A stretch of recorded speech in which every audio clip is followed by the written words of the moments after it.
तो हेलो प्यारे साथियों, बच्चों, कैसे हैं आप लोग। आशा करता हूं कि आप लोग अच्छे होंगे। देखिए, आज इस वीडियो के माध्यम से आप लोगों को कंसंट्रेशन टर्म पढ़ाने वाला हूं। और कंसंट्रेशन टर्म में मेन टॉपिक जो हर क्वेश्चन में पूछा जाता है उसको हम कवर करेंगे। कौन कौन सा कवर करेंगे? देखिए, सबसे पहले हम कवर करेंगे कि मोलालिटी क्या होता है। उसके बाद उसके छोटा भाई मोलालिटी के बारे में कवर करेंगे, यानी तुतला भाई।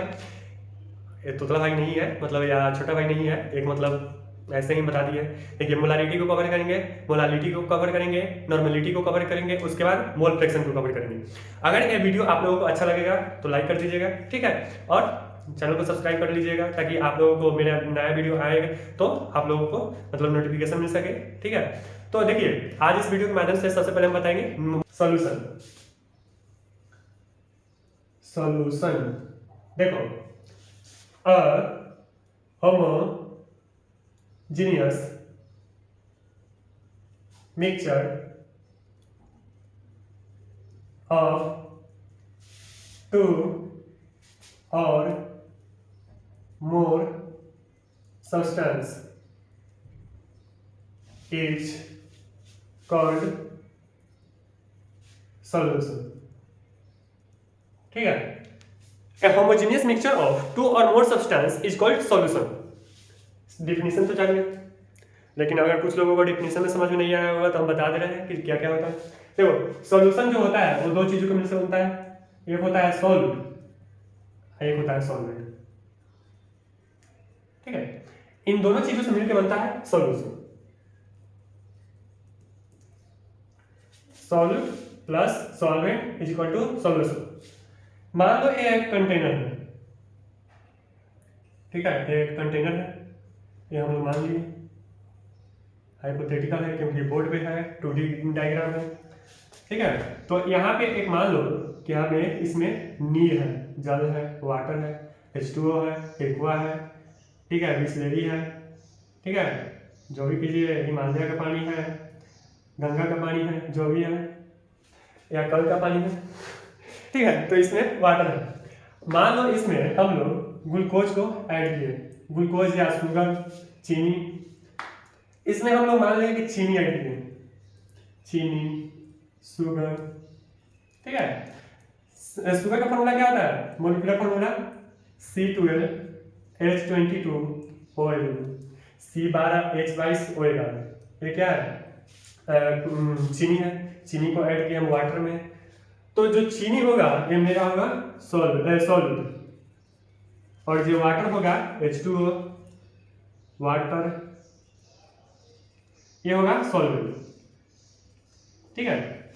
तो ये सॉल्वेंट है और ये सॉल्यूट है। कैसे सॉल्वेंट है, कैसे सॉल्वेंट है, इसके बारे में हम लोग बताएंगे।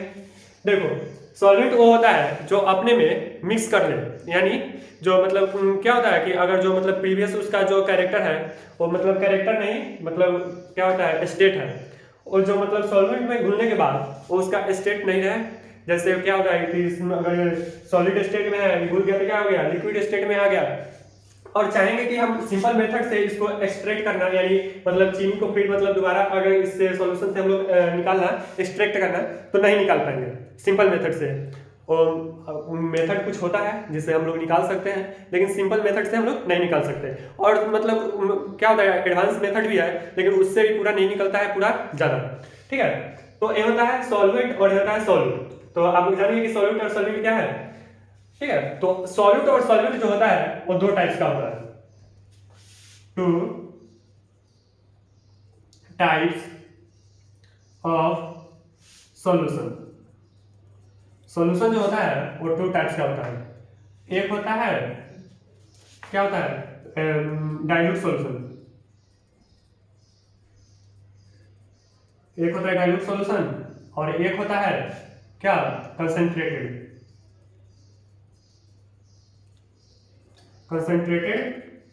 सॉल्यूशन। देखो, डाइल्यूट सॉल्यूशन क्या है और कंसंट्रेटेड सॉल्यूशन क्या है। डाइल्यूट सॉल्यूशन जो होगा इसमें मोर सॉल्वेंट, इसमें क्या होगा, मोर सॉल्वेंट, ठीक है। ये आप लोग समझ गए। जो डाइल्यूट सॉल्यूशन होगा उसमें क्या होगा, सॉल्वेंट की मात्रा ज़्यादा होगा, यानी पानी की मात्रा ज़्यादा होगा। और जो इसमें क्या होगा, अगर कंसंट्रेटेड सॉल्यूशन है तो इसमें चीनी की मात्रा ज़्यादा होगा। ठीक है, तो ये आप लोग समझ गए कि सॉल्यूशन क्या होता है और सॉल्यूट क्या होता है। ये अगर आप लोग समझ गए होंगे तो ठीक है, वेरी गुड। नहीं भी समझ में आएगा तो फिर हम समझाएंगे मतलब कुछ और तरीके से कि ए होमोजेनियस मिक्सचर ऑफ टू और more substance is called solution. देखो होमोजेनियस कहने का मतलब क्या है कि होमोजेनियस यानी अच्छी तरह से मिक्स हो जाए, यानी मिक्स होने के बाद वो प्रीवियस मतलब क्या है कि मतलब स्टेट में मतलब जैसे क्या कहिए कि आप लोग जैसे फिल्टर पेपर लिए, फिल्टर पेपर में इसको छान दिए, तो छानने के बाद फिल्टर पेपर में नहीं होगा कि आप आएगा चीनी। ठीक है, ये जो होगा पूरा सॉल्यूशन जो होगा वो मतलब चला जाएगा। तो होमोजेनियस। हेट्रोजेनियस मिक्सचर क्या होता है, हेट्रोजेनियस मिक्सचर वो होता है जैसे बालू और पानी को लिए और मिला दिए, थोड़ा देर के बाद छोड़ दिए तो क्या हो जाएगा, वो मतलब क्या हो जाएगा, बालू नीचे बैठ जाएगा, पानी ऊपर आ जाएगा। ठीक है, तो वो हो गया आपका क्या हो जाएगा, हेट्रोजीनियस यानी वो क्या है, फिजिकल कैरेक्टर है और ये केमिकल कैरेक्टर है इसका मिक्सचर का। तो मिक्सचर पे हम लोग नहीं जाएंगे, सोल्यूशन को हम लोग देख लिए हैं सोल्यूशन क्या है। इसके बाद हम लोग जानते हैं कि कंसेंट्रेशन क्या है। कंसेंट्रेशन कि आखिर कंसेंट्रेशन क्या है। देखो कंसेंट्रेशन वो होता है किसी भी सॉल्यूशन में नंबर ऑफ मोल्स प्रेजेंट कितना है पर वॉल्यूम।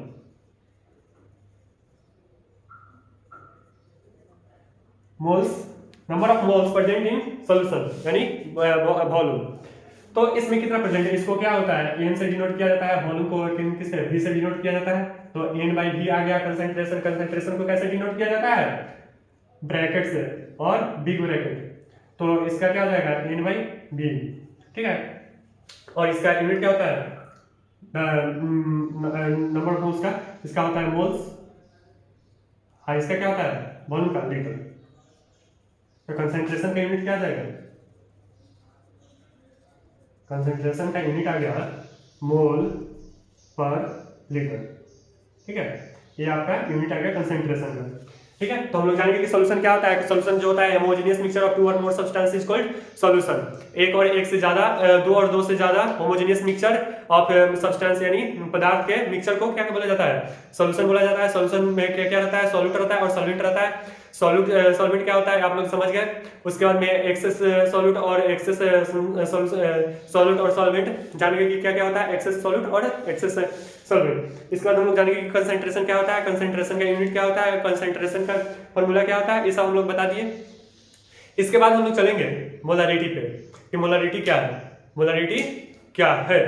तो चलते हैं, सबसे पहले आप लोग इसको उतार लीजिए और उसके बाद में नोट्स बनाइए, स्क्रीनशॉट लीजिए या फिर जो भी आपका मन हो, जैसे पढ़ने का मन हो वैसे कीजिए।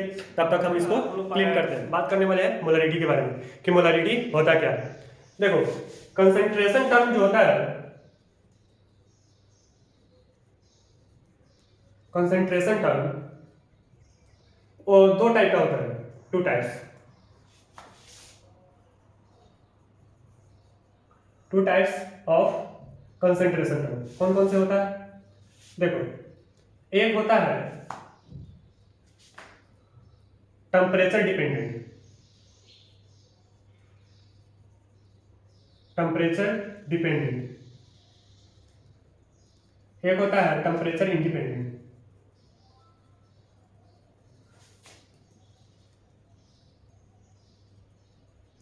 टेम्परेचर डिपेंडेंट और टेम्परेचर इंडिपेंडेंट। टेम्परेचर डिपेंडेंट करने का मतलब क्या होगा कि इसमें वॉल्यूम इज प्रेजेंट, प्रेजेंट। ठीक है, उसके बाद में वॉल्यूम इज नॉट प्रेजेंट। ठीक है, वॉल्यूम करने का मतलब क्या होगा कि वॉल्यूम यानी सॉल्यूशन। ठीक है, तो इसमें क्या होगा कि एक हो गया आपका टेम्परेचर डिपेंडेंट, एक हो गया टेम्परेचर इंडिपेंडेंट। और टेम्परेचर डिपेंडेंट कौन कौन सा होता है इसके बारे में लोग जान लेते हैं कि टेम्परेचर डिपेंडेंट की कंसंट्रेशन टर्म कौन कौन सा होता है। देखो एक होता है मोलारिटी, मोलारिटी का छोटका भाई मोलारिटी, बड़का भाई मोलारिटी, छोटका भाई मोलारिटी। इसके बाद में क्या हो जाएगा नॉर्मलिटी। उसके बाद मोल फ्रैक्शन। ठीक है, उसके बाद में क्या हो जाएगा मोल फ्रैक्शन के बाद percentage of volume, percentage by volume यानी V बाई V, ठीक है। उसके बाद में वेट बाई वॉल्यूम परसेंटेज, इसमें नहीं आएगा, इसमें आ जाएगा कौन कौन सा आ जाएगा इसके बाद में आ जाएगा पार्ट्स पर मिलियन, पार्ट्स पर बिलियन, उसके बाद में परसेंटेज बाई वेट, ठीक है। उसके बाद में वगैरह वगैरह बहुत सारा है, मतलब क्या ना 2 2 4 2 6 1 7 8 10 के आसपास होता है, ठीक है। तो ये हो गया आपका कंसंट्रेशन टर्म, कि जान गए कि कंसंट्रेशन टर्म क्या होता है, ठीक है। इसके बाद हम जानेंगे कंसंट्रेशन टर्म के बाद सबसे पहले हम बात करेंगे मोलारिटी की। इस लेक्चर में से मोलारिटी के बारे में बात करेंगे। इसके बाद अलग अलग सबका लेक्चर बनाएंगे, मतलब अलग अलग वीडियो बनाएंगे, सेपरेट वीडियो, ताकि आप लोग को समझ में आसानी हो, ठीक है। तो इसको हम क्लीन करते हैं, उसके बाद हम लिखते हैं फिर। तो इस वीडियो में हम सिर्फ बात करने वाले हैं मोलारिटी के बारे में, कि मोलारिटी होता क्या है। देखो मोलारिटी जो होता है, the number of moles present in 1 litre of solution, यानी 1 लीटर सॉल्यूशन में कितने प्रेजेंट है मोल्स, उसी को हम क्या कहेंगे, molarity. The number of moles of solute present in 1 litre of solution is called molarity. देखो जैसे एक कंटेनर है, इसमें क्या है, सॉल्यूशन है, ठीक है। सॉल्यूशन है तो इसमें क्या क्या होगा, सॉल्यूट होगा और सॉल्वेंट होगा, सॉल्यूट होगा और सॉल्वेंट होगा। इसमें कितने प्रेजेंट है मोल्स पर सॉल्यूशन में, पर लीटर सॉल्यूशन में। तो सबसे पहले बात कर लेते हैं यूनिट ऑफ मोलारिटी, यानी मोलारिटी का यूनिट क्या होगा। देखो यूनिट हो जाएगा मोल पर लीटर। अब मोल पर लीटर कैसे आया, देखो मोलारिटी क्या है, कंसंट्रेशन टर्म, और कंसंट्रेशन टर्म क्या होगा, सब एक ही तरह का होगा, कंसंट्रेशन टर्म एक ही तरह का होगा। तो कंसंट्रेशन का यूनिट क्या हो गया, कंसंट्रेशन का यूनिट हम लोग क्या बताया है, मोल पर लीटर। मोल पर लीटर कैसे आया, number of moles per volume, volume का क्या हो जाएगा, लीटर हो जाएगा। तो इसलिए क्या हो गया, मोल पर लीटर, यानी N बाई V था, तो इसका क्या हो जाएगा, मोल, इसका लीटर, ऐसे आ गया इसका यूनिट मोल पर लीटर। इसके बाद में हम बात करेंगे कि टेम्परेचर डिपेंडेंट होता है, TMPRATUR, temperature dependent, temperature dependent होता है। ये हम लोग जानेंगे कि यूनिट ऑफ मोलारिटी क्या होता है, मोल पर लीटर, टेम्परेचर डिपेंडेंट होता है। इसके बाद हम लोग बात करेंगे इसका फार्मूला, कि फार्मूला कौन सा होता है, फार्मूला ऑफ मोलारिटी। मोलारिटी का फार्मूला कौन सा होता है, देखो मोलारिटी का फार्मूला होता है number of moles upon volume of solution, ठीक है, इन लीटर। यानी लीटर में बात करते क्या हो जाएगा, volume of solution in litre. एक और फार्मूला होता है number of moles into 1000 upon volume of solution in ml, ठीक है। अगर ml में बात करें तो क्या होगा, ऊपर 1000 से गुना करना पड़ेगा, 1000 से गुना क्यों करना पड़ेगा, आप लोग को पता है कि 1 लीटर इज इक्वल टू कितना होता है, 1000 ml, या फिर 1000 सेंटीमीटर क्यूब, ठीक है, यानी क्यूबिक मीटर क्यूब। तो ये आप लोग जान गए कि 1 लीटर इज इक्वल टू कितना होता है। तो 1 लीटर को अगर हम लोग बदलेंगे तो क्या हो जाएगा, यहाँ पे नीचे ml आ जाएगा, ऊपर 1000 आ जाएगा, अगर गुना करेंगे तो आप लोग जान गए कि फार्मूला क्या होता है, the number of moles of solute present in 1 litre of solution is called, मतलब पर वॉल्यूम, ठीक है। तो ये आप लोग जान गए। इसके बाद हम कुछ क्वेश्चन कर लेते हैं ताकि आप लोगों को समझने में आसानी हो। अगर इससे आप लोगों को समझ में नहीं आया होगा तो कुछ क्वेश्चन कर लेते हैं ताकि आप लोगों को अच्छे से पूरा क्लियरिटी हो जाए, मतलब पूरा दिमाग में बैठ जाए, थोड़ा सा भी प्रॉब्लम नहीं हो। देखो दो बच्चों को मतलब एक चीज में अभी बहुत कंफ्यूजन होता है, मोलारिटी और मोलारिटी, मोलारिटी और मोलारिटी। देखो मोलारिटी जो होता है वो कैपिटल एम से डिनोट किया जाता है और इसको स्मॉल एम से, यहाँ पे हम लिख देते हैं it is denoted by capital M. ठीक है, इसे कैपिटल एम से डिनोट किया जाता है। यहाँ पे हम लिख देते हैं कैपिटल एम इक्वल टू इतना, यहाँ पे भी कैपिटल एम इक्वल टू इतना हो जाएगा। इसको स्मॉल एम से डिनोट किया जाता है, इसको कैपिटल एम से डिनोट किया जाता है। ठीक है, मोलारिटी जो होता है वो टेम्परेचर पर डिपेंड नहीं करता है, और मोलारिटी जो होता है टेम्परेचर पर डिपेंड करता है। अगर कोई मतलब पूछेगा अगर कि दोनों में डिफरेंस बताओ कि क्या है डिफरेंस मोलारिटी और मोलारिटी में, तुम क्या बोलेंगे कि मोलारिटी जो होता है वो टेम्परेचर पर डिपेंड करता है, इसे स्मॉल एम से डिनोट किया जाता है, और मोलारिटी जो होता है उसे स्मॉल एम से डिनोट किया जाता है, और उसे टेम्परेचर पर डिपेंड नहीं करता है। और यह होता है कि वॉल्यूम में सॉल्यूशन होता है वो क्या होता है, सॉल्वेंट में होता है, सॉल्यूशन में होता है। ठीक है, तो इतना आप लोग जान गए। तो सबसे पहले हम लोग जान लेते हैं कि मोलालिटी का डिफिनीशन क्या होता है, उसके बाद समझ में आएगा कि मोलालिटी क्या है। देखो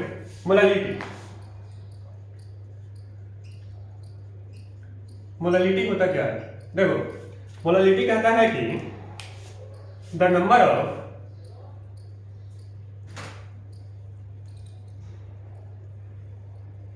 मोल्स ऑफ सॉल्यूट प्रेजेंट या डिजॉल्व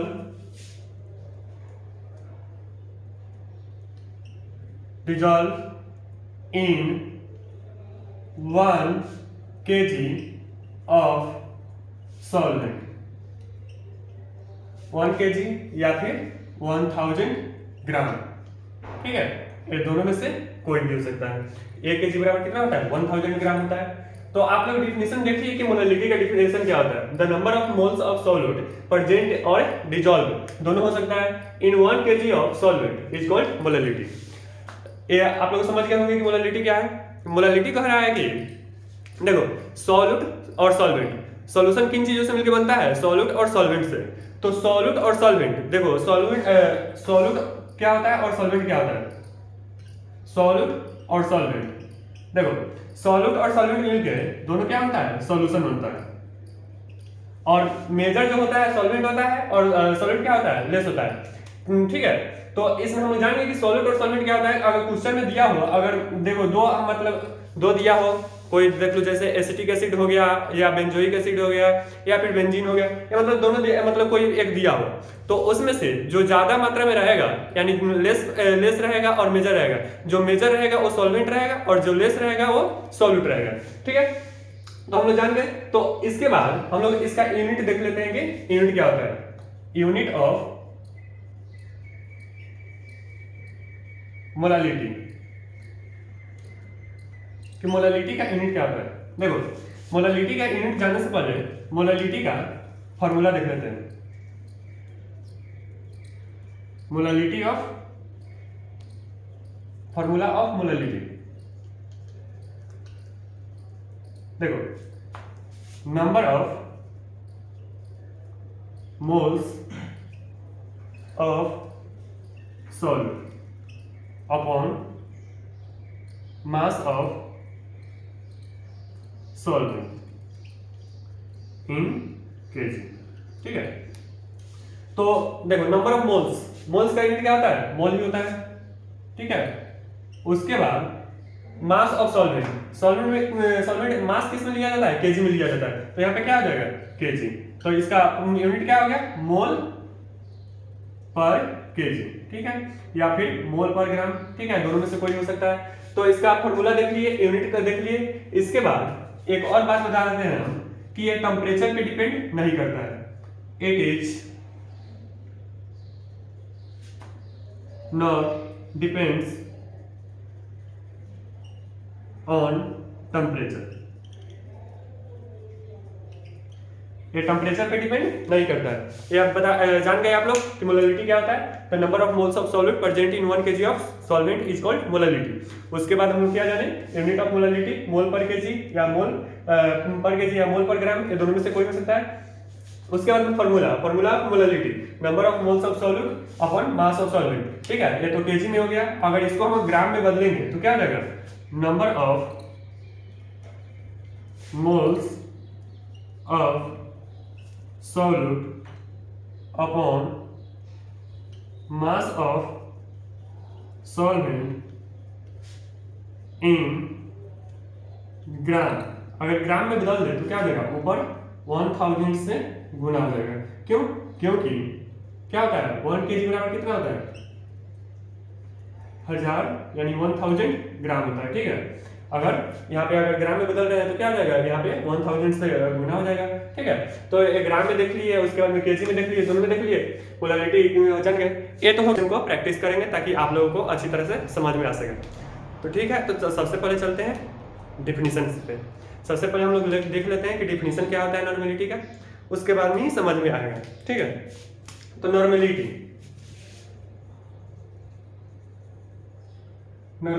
होता क्या है? देखो, नॉर्मेलिटी कहता है कि the number of gram equivalent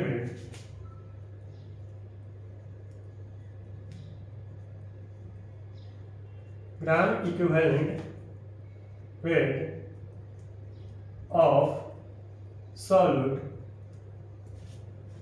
which are present in 1 liter of solution is called normality. यही होता है नॉर्मेलिटी। इसका हम लोग तो डिफिनीशन देख लिए कि इसका नॉर्मेलिटी का डिफिनीशन क्या होता है। इसके बाद हम लोग जानेंगे कि इसका यूनिट क्या होता है, इसके बाद में इसका फॉर्मूला क्या होता है। इन सभी चीजों के बारे में हम देखते हैं। देखो, सबसे पहले हम लोग जान लेते हैं कि इसका फॉर्मूला क्या होता है। फॉर्मूला ऑफ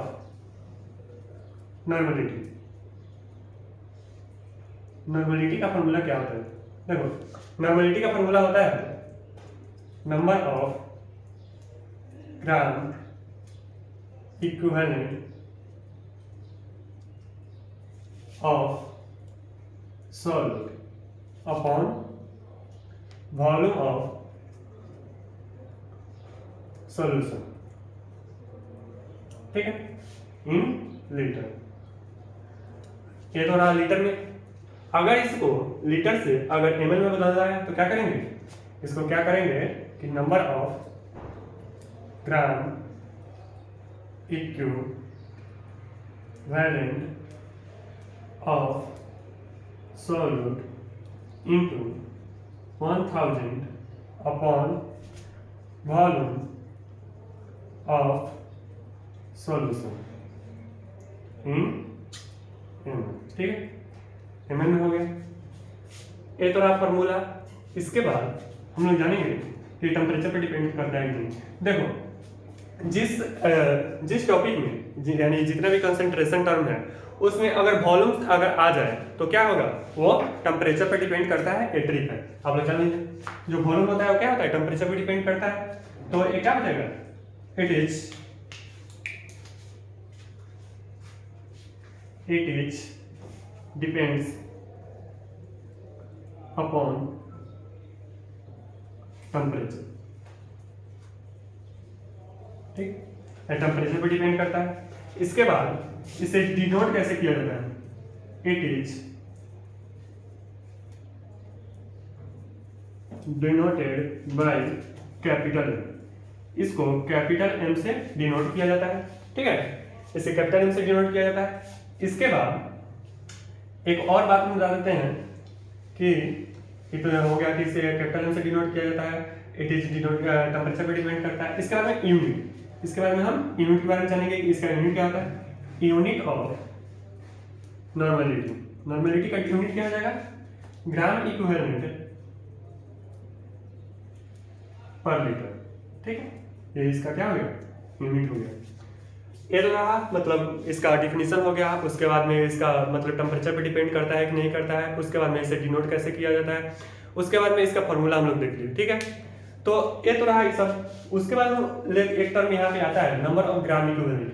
तो नंबर ऑफ ग्राम इक्विवेलेंट कैसे निकालेंगे, इसको हम पहले देख लेते हैं। ठीक है, तो सबसे पहले इसको हम क्लीन कर लेते हैं। तब तक आप लोग इसका नोट्स बनाइए या स्क्रीनशॉट ले लीजिए। ठीक है, दोनों आपका मर्जी है। तो सबसे पहले हम ग्राम इक्विवेलेंट्स देखेंगे, तब तक इसको हम क्लीन करते हैं। तब तक आप लोग इसका नोट्स बनाइए या स्क्रीनशॉट लीजिए। इसके बाद हम लोग देखेंगे कि ग्राम इक्विवेलेंट क्या होता है। देखो, gram equivalent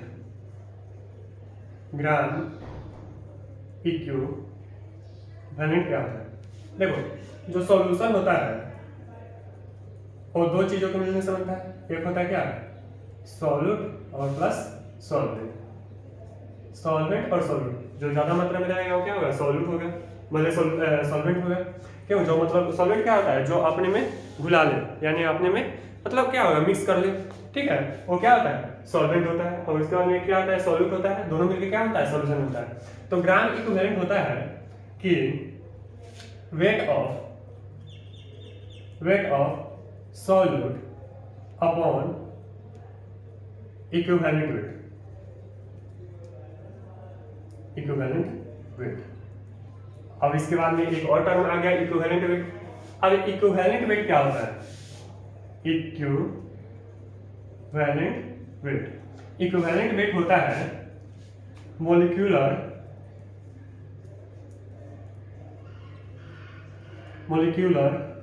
mass upon n factor,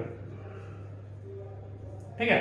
जैसे मान लीजिए कि यहाँ पे क्या है, H2SO4 है, H2SO4 है, तो इसका इक्विवेलेंट वेट अगर निकालेंगे तो क्या हो जाएगा, H2SO4 का इक्विवेलेंट क्या हो जाएगा, इसका पहले मोलिकुलर मास निकाल लेते हैं। मोलिकुलर मास कितना हो जाएगा, यहाँ पे क्या हो गया, दो हाइड्रोजन है तो हाइड्रोजन क्या होता है, 2 प्लस इसके बाद में क्या है, सल्फर S16, 16 में 32, ठीक है, 32 प्लस ऑक्सीजन क्या होता है, 16 क्या हो जाएगा, टोटल पूरा कितना हो जाएगा, हो जाएगा 98 हो जाएगा।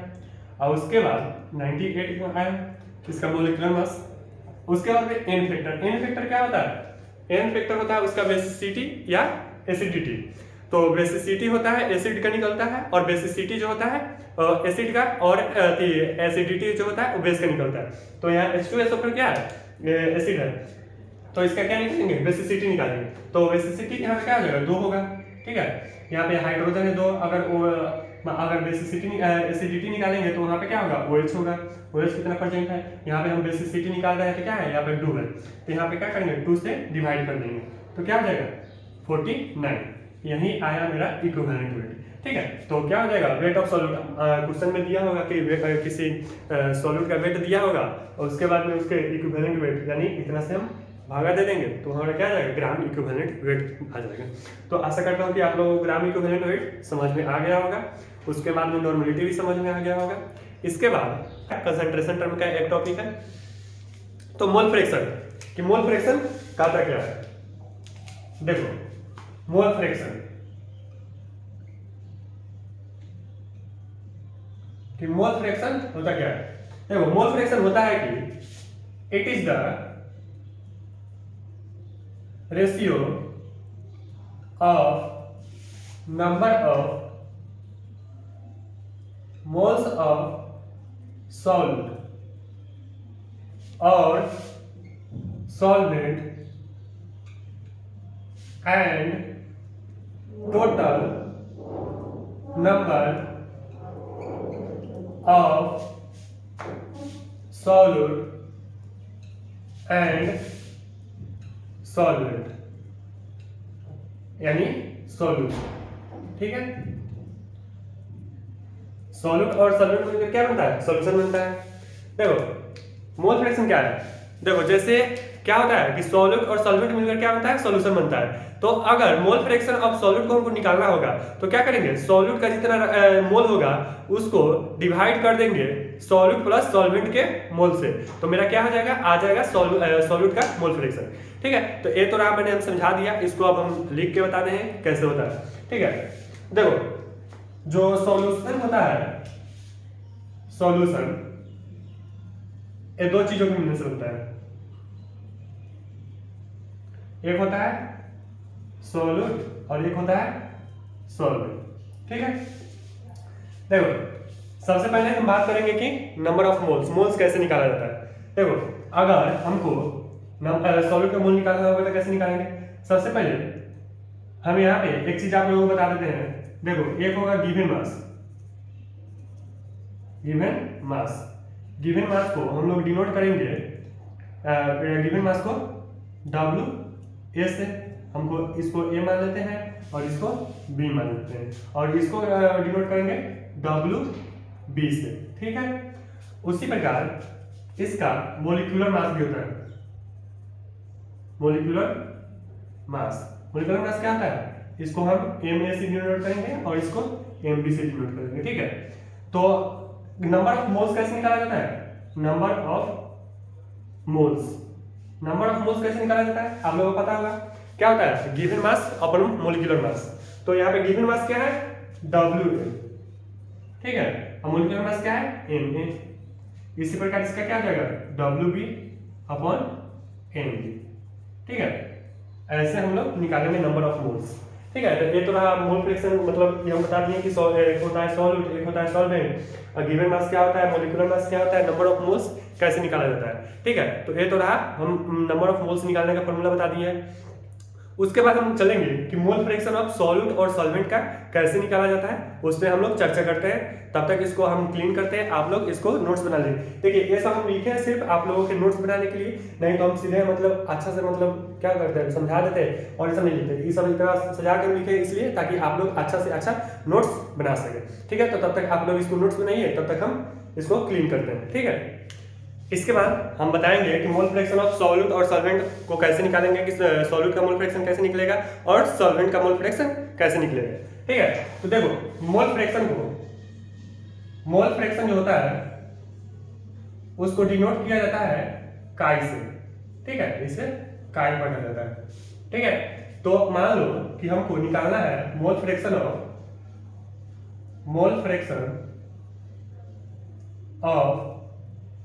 सॉल्यूट का मोल फ्रैक्शन निकालना है, तो इसको क्या लिखेंगे? काई ए। क्यों काई ए? एक इसके लिए हम लिए थे, सॉल्यूट के लिए लिए थे। क्या है? Number of moles of solute upon number of moles of solute plus solvent, ठीक है। यानी मोल फ्रैक्शन अगर हम सॉल्यूट को निकालते हैं तो क्या हो जाएगा? Number of moles of solute upon number of moles of solute plus solvent, ठीक है। तो इसको क्या करेगा? काई ए इक्वल टू क्या करेगा? Number of moles of A upon number of moles of A plus number of moles of B. यानी ये क्या हो जाएगा? ये सॉल्वेंट के लिए हो जाएगा, ये क्या के लिए? सॉल्यूट के लिए हो जाएगा। अगर सॉल्यूट को निकालना होगा तो क्या हो जाएगा? सॉल्यूट प्लस सॉल्वेंट से हम डिवाइड कर देंगे, ठीक है। उसी प्रकार number of mole fraction of solvent, अगर सॉल्वेंट का मोल फ्रैक्शन निकालते हैं यानी काई बी, तो क्या हो जाएगा? आप लोग कमेंट करके बताइए।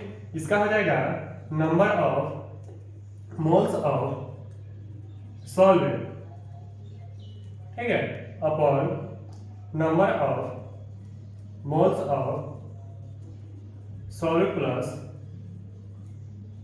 सॉल्वेंट, ठीक है। यानी काई बी इज इक्वल टू क्या जाएगा? काई B upon chi A plus chi B, नहीं n A upon n A plus n B, ठीक है। ये नंबर ऑफ मोल्स एन क्या डिनोट करेगा? यहाँ पे नंबर ऑफ मोल्स डिनोट करेगा। आप लोगों को बता दें, अगर मोल फ्रैक्शन ऑफ सॉल्यूट और मोल फ्रैक्शन ऑफ सॉल्वेंट को दोनों को जोड़ दिया जाए तो क्या हो जाएगा? 1 आता है। कैसे आता है? ठीक है, हम लोगों को बताते हैं कैसे। अगर मान लो कि काई ए है, ठीक है, number of moles of solute plus number of moles of solvent यानी बी, अगर दोनों को जोड़ दिया जाए तो 1 आता है। 1 कैसे आता है? देखो नंबर ऑफ मोल्स हम कैसे निकालेंगे काई ए का? एन ए, ठीक है, upon n A plus n B plus n A upon, इसके लिए क्या आ जाएगा? N B upon n A plus n B, ठीक है। अगर दोनों को जोड़ेंगे तो क्या आएगा? अगर इन दोनों का एलसीएम लेंगे तो क्या आ जाएगा? N A plus n B. इसको अगर देखो तो इसको हम इसे कर देंगे तो क्या आ जाएगा? N A plus n B, ठीक है। तो क्या आ जाएगा? दोनों कट जाएगा और क्या आ जाएगा? 1 आ जाएगा, ठीक है। तो ये रहा दोनों फार्मूला। नंबर ऑफ मोल्स कैसे निकाला जाता है और नंबर ऑफ मोल्स यानी सॉल्यूट को कैसे निकाला जाता है, सॉल्वेंट का कैसे निकाला जाता है, तो बता दिए। आप लोगों को मोल फ्रैक्शन बता दिए कि मोल फ्रैक्शन ऑफ सॉल्यूट और सॉल्वेंट कैसे निकाला जाता है, ये भी आप लोगों को बता दिए, ठीक है। तो कितनाओं को समझ में आया होगा, इससे कितना को समझ में नहीं आया होगा, ठीक है। तो अब चलते हैं हम एक क्वेश्चन बनवा देते हैं ताकि आप लोगों को अच्छी तरह से समझ में आ सके, ठीक है। तो क्वेश्चन क्या कहता है? क्वेश्चन कहता है क्वेश्चन कहता है a solution is prepared of क्या 64 ग्राम ऑफ मिथाइल एल्कोहल, ठीक है, methyl alcohol and 180 gram of water then find mole fraction